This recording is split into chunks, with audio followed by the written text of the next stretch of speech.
Rango stepped into the forgotten town at dusk, its streets silent, its windows shattered, as if the place itself had been abandoned by time. The air carried a cold weight, thick with memories no one wanted to remember. Every step he took echoed against walls that once held laughter, now replaced by an eerie emptiness.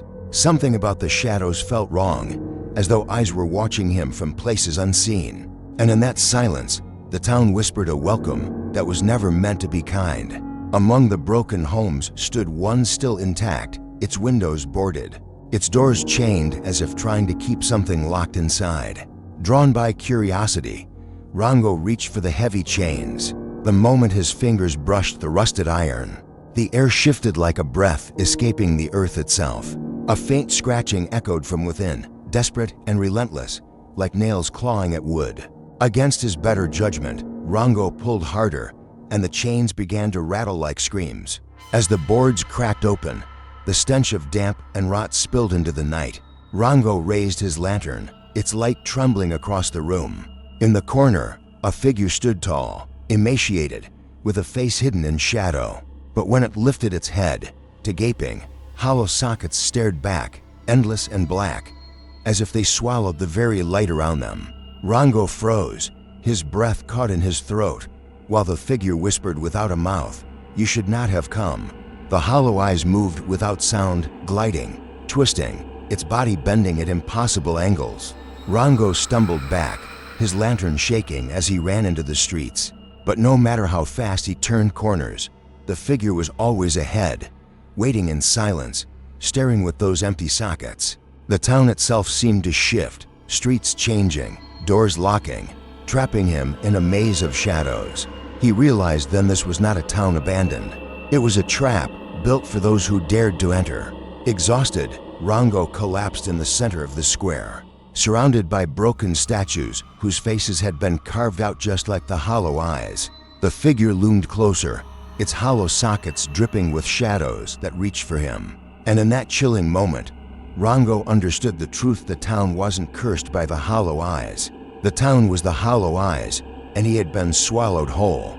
The lantern went out, and the world turned black, leaving only silence behind.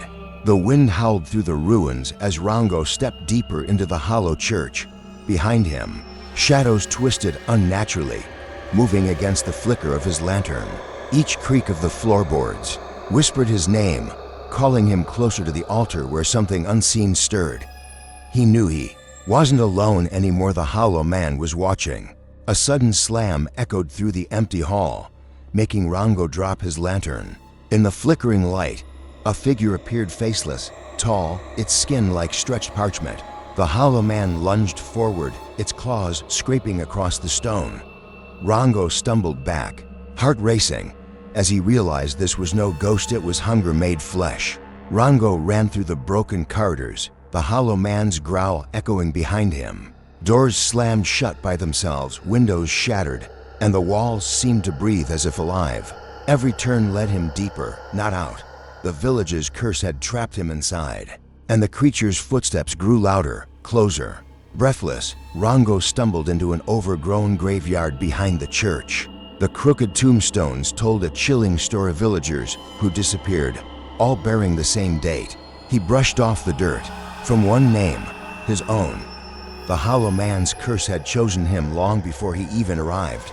The ground trembled as the hollow man rose from the darkness, towering, faceless, its voice a chorus of whispers. Rango tightened his grip on the broken lantern, ready to fight even though escape seemed impossible. As the shadow swallowed the moonlight, the truth became clear. This wasn't just the hollow man's home, it was his prison, and now, Rango's too. Deep beneath the house, Rango found an ancient chamber lined with mirrors, each one reflecting not him but twisted versions of himself, screaming silently. In the center, a ritual circle pulsed with faint, blood-red light. As he stepped closer, one reflection moved on its own, pressing its hand against the glass.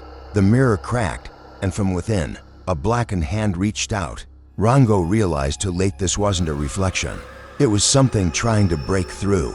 The floor trembled as the creature emerged, dragging itself from the shattered mirror, its form shifting like smoke and bone. Rango backed into the corner, clutching the talisman he'd found earlier. A whisper echoed in his mind, "Use it, or be consumed." His heart pounded as the entity screamed, shaking the walls around them. With one final breath, Rango hurled the talisman into the circle. Light exploded, blinding and pure. When it faded, the chamber was empty. Rango was gone.